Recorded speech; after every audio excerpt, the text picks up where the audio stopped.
Hello, good morning, or good afternoon, depending where you are. This is Mike from Dimensional Walking, and today I'm going to take you to the South Pacific, to a beautiful place called Nan Madol.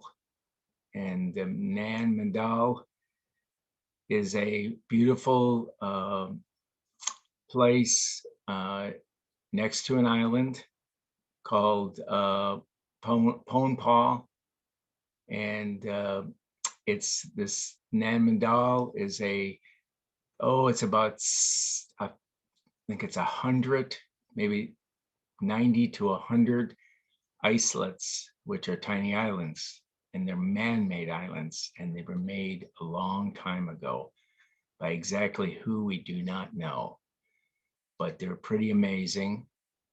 And some of them could have been giants, actually, which makes it even more amazing. I'm taking this off of one of my most popular articles I wrote in 2013 on my website, Truth Seeker Forum.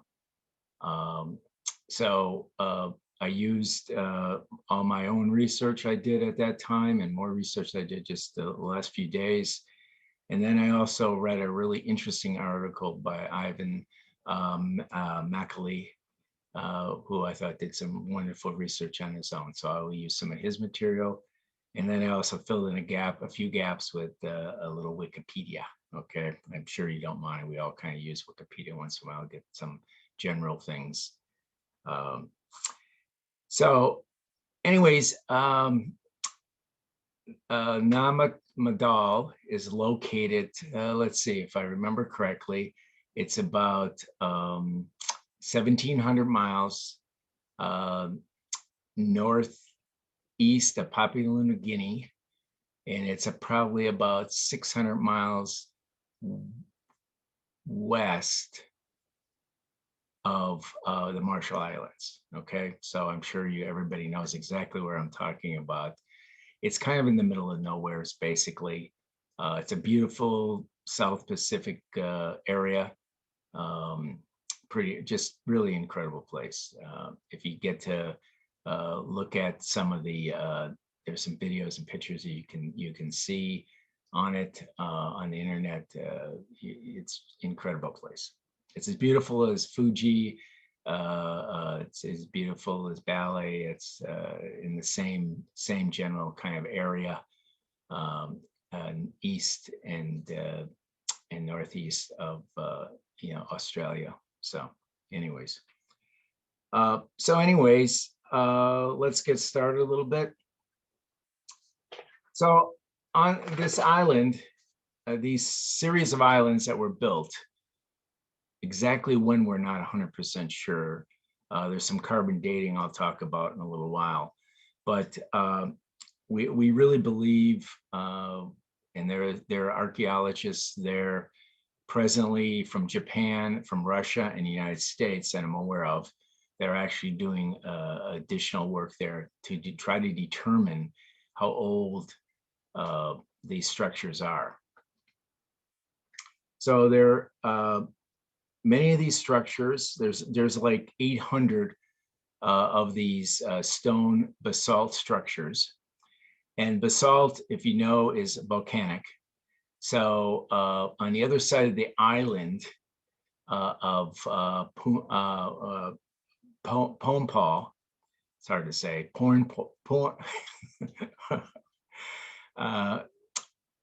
Ponpaw, is a volcanic island. And so on the other side of the volcano, or the old volcano, basically, there's a quarry. And apparently that's where they quarried out, millions of pieces. I think it was, somebody said 250 million pieces of rock, and needed to transport it. One of the interesting things is, just like when they built the pyramids, how did they transport it? And we'll talk about that in a minute, or how could they have possibly transported it? It's pretty incredible, because some of these pieces were 250 tons. And just so you have an idea, all the rock that was quarried and all brought to the other side of this island were more weight, more accumulative weight than went into the Great Pyramids, which is incredible. Think about that. So they had to move a lot of rock and had to move it quite a distance. It's, I don't know how many miles, but to go around the island, or I guess over the island would be a lot easier, but I don't know if they did that, although some people speculate maybe they did. So anyways, so the people that presently live there, the Pon-Pa people, they believe that way back, several thousand years ago, that this was actually giants that built this, okay? And there's probably some good reasons why that may be the case. Anyways, they said there was 3 types of giants. One giant was human-like. I think they ranged in height between 6 and 15 feet tall. Coincidentally, there's 800 structures. I think I mentioned that, but most of the structures were 15-foot high ceilings. So the speculation is that they actually, some of these giants were 15 feet tall. So there was the humans, like I said, they were a little shorter. There was this, not Sumerian, the simians, which were ape-like.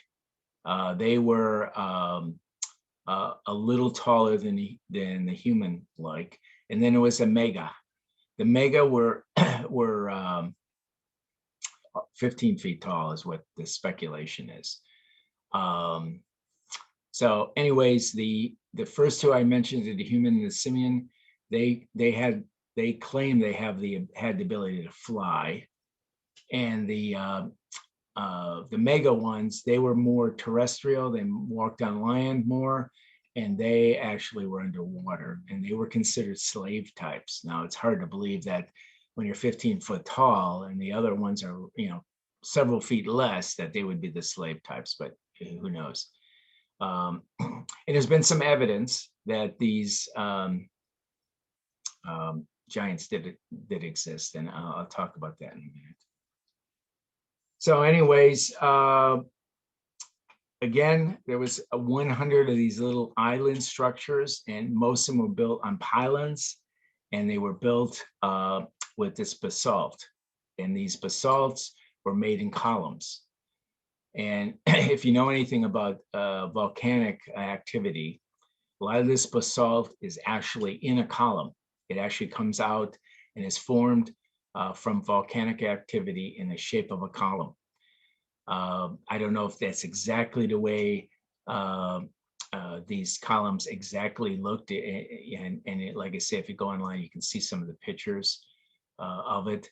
But I have seen the basalt actually here in Oregon, and not too far from where we live. There's some of these basalt columns that you can see, and it's pretty cool, really. It's hard to believe that all this comes out in that same format, but it does. So anyways, they moved these things. They look like logs, kind of big logs, and a lot of them are used as pylons to go into the ocean, basically, and to build these islets where these structures were. And now the structures were built all out of rock, because really there was no wood anywhere. There was no trees on these islands to speak of. There may have been some at one point, but not anymore. So anyways, they built everything out of rock. And again, most of these structures, most of the 800 that we're talking about here, were 15 feet. The rooms were 15 feet high, which seems to be excessive. Normally, you don't. In the way back, they built them to kind of fit the people that are inside. But anyways, these things were 15 foot high. And I think the doorways were pretty big too. I don't think they were quite 15 feet, but obviously when you're going through a doorway, you can, if you're 15 foot high, you could probably duck if it was 12 foot high or something to that effect. So that all worked out really well. So anyways, some of the other interesting things were, we'll talk about the,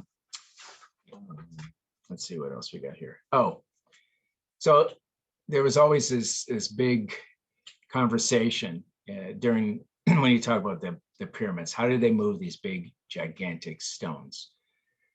Excuse me.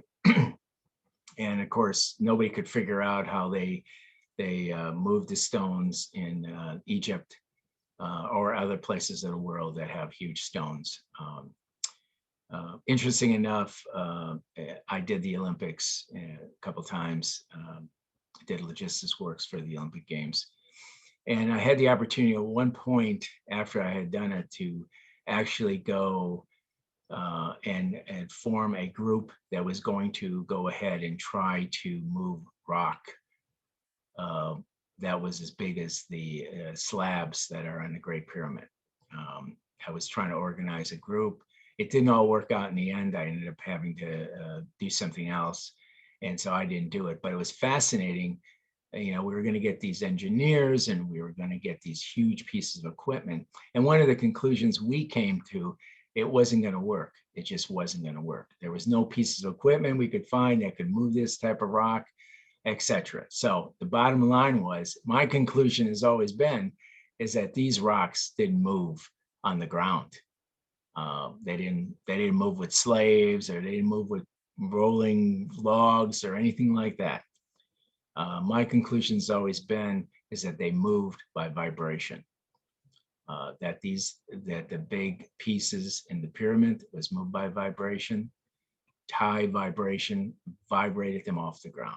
Now, I will tell you, I had an opportunity one time to actually see somebody play an instrument. I think it was like a flute. It was kind of an odd instrument. I am sure it looked like a flute. It was bigger than a flute, but the vibration that came out of it was mind-boggling. Now, you got to realize one of the things, you can get some really high frequencies from crystals. So I've always speculated that it was a vibration, high vibration, possibly created by using crystals. That's how the big slabs of rock were moved around the pyramids, from the quarries to the pyramid location. And I think my feelings are that this is the same thing that happened in this case. That's how they moved these rocks from the quarry on the other side of the island to the locations that they want to place them. Because even giants probably could not handle the weight of this. And again, let me remind you, some of these rocks are 250 tons. 250 tons. That's 250 times 2,000 pounds. It's a huge, huge amount, okay? So there's probably no giant that can move that. Impossible. So they had to use something else. I think National Geographic, well, I know the Discovery Channel went to these islands and they actually tried to move some. In fact, it was only 1 ton. It was 2,000 pounds worth. And the only materials they could find around there to build a little vessel was bamboo. So they built the bamboo vessel and it sunk. It didn't get very far at all. So they kind of came to the conclusion somehow they magically basically moved it. So I put all my money on it was done by sound and frequency. And it probably was using crystals, just like it was done in Egypt. Now, there's other people that have speculated that this particular place was an outpost for the pharaohs. Now, I'm not really too sure what that means as an outpost, but maybe they visited there, maybe they helped build these islets, etc. Maybe this is where the giants were kept. Maybe this is where the pharaohs had giants. I mean, it could very well be. Now, I'm speculating on some of this, but I believe some of this to be very true. So anyways, let's see what else. Oh, there was also some interesting things. During in the late 1920s, the Japanese had taken over this islands and they were really interested in these islets, okay? And I guess they came across in one of these structures, they came across these platinum caskets. Now we don't know for sure if there was something inside there like bodies or whatever, or mummies or whatever. They didn't really say that, but these platinum caskets were quite incredible because it was all platinum, and there was other kind of inlay in there, very valuable apparently. One of the other things that happened, though, the crew that moved this or took it out, and they claim they took them back to Japan. There was quite a few of them. I don't remember the number right now, but anyways, they apparently several of the crew died mysteriously very quickly after moving these, probably to a ship or something like that. They died, or now let me back up on that. They were missing. They just disappeared, I guess. So anyways, as years went on, there was this whole thing about curses again. As you know, a lot of curses kind of go around tombs and in Egypt, et cetera, et cetera. And there may be something to it. My speculation has always been that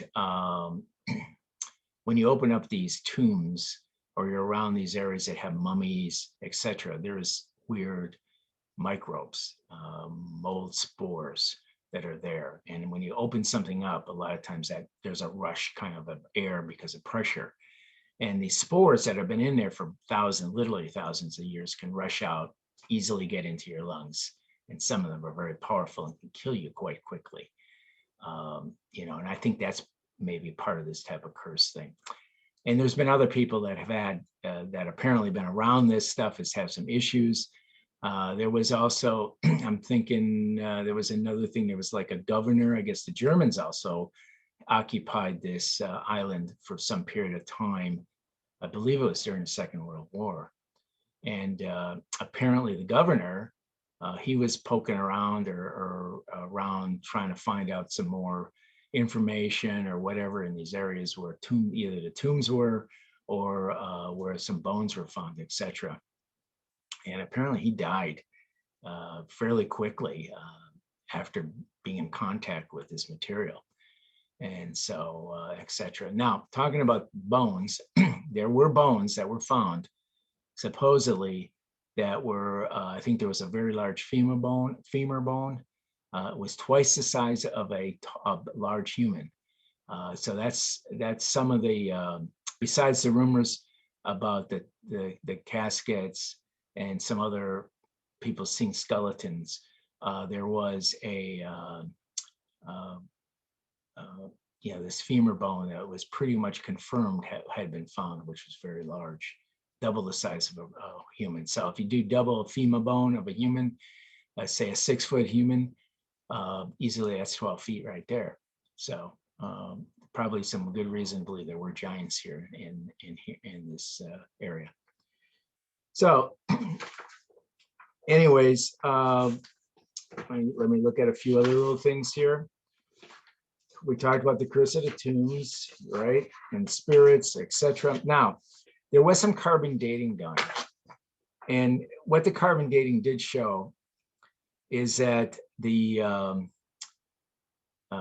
was right around 1 AD, and where they can pretty much determine some of the building of some of these structures were done.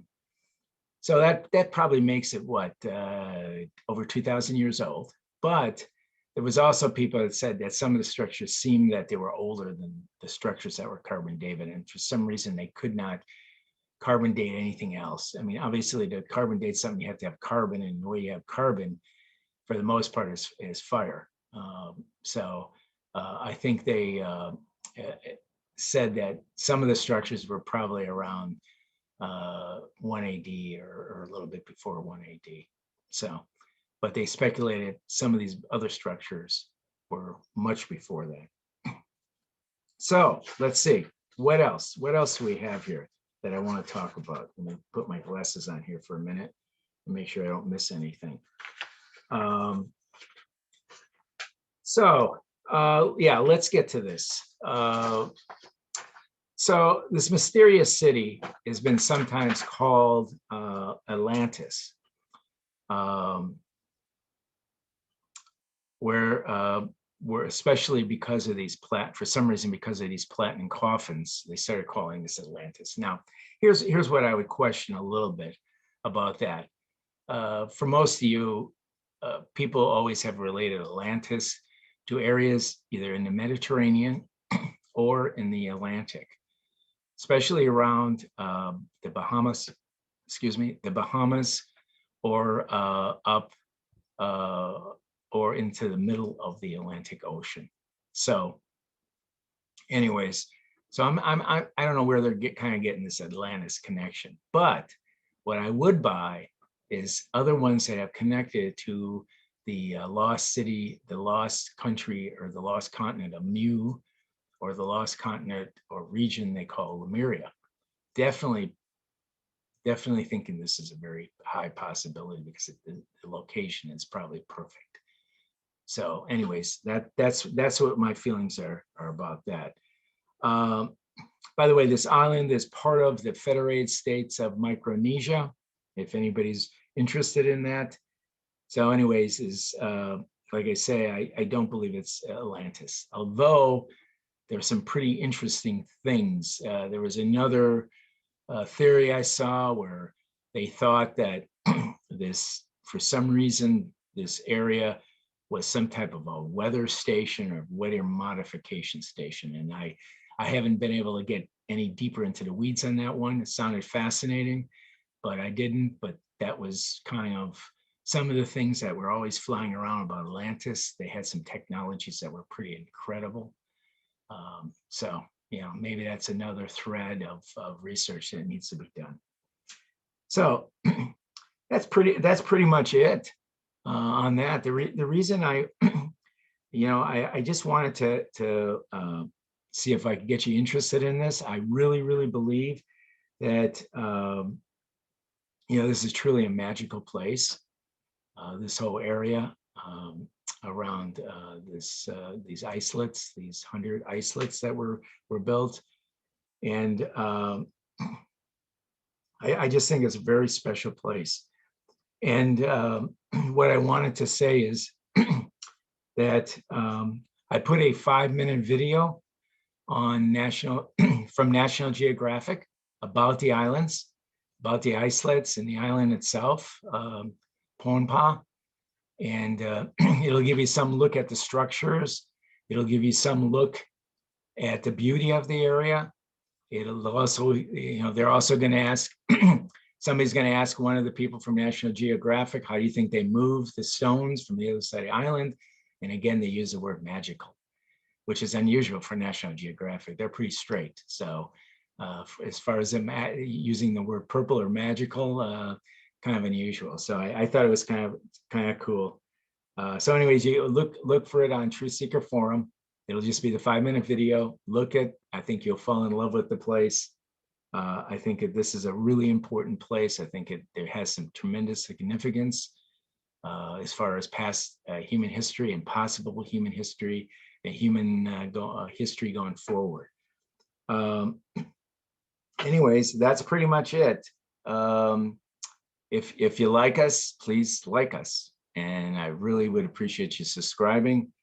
And if you want to contact us at dimensionalwalking@gmail.com.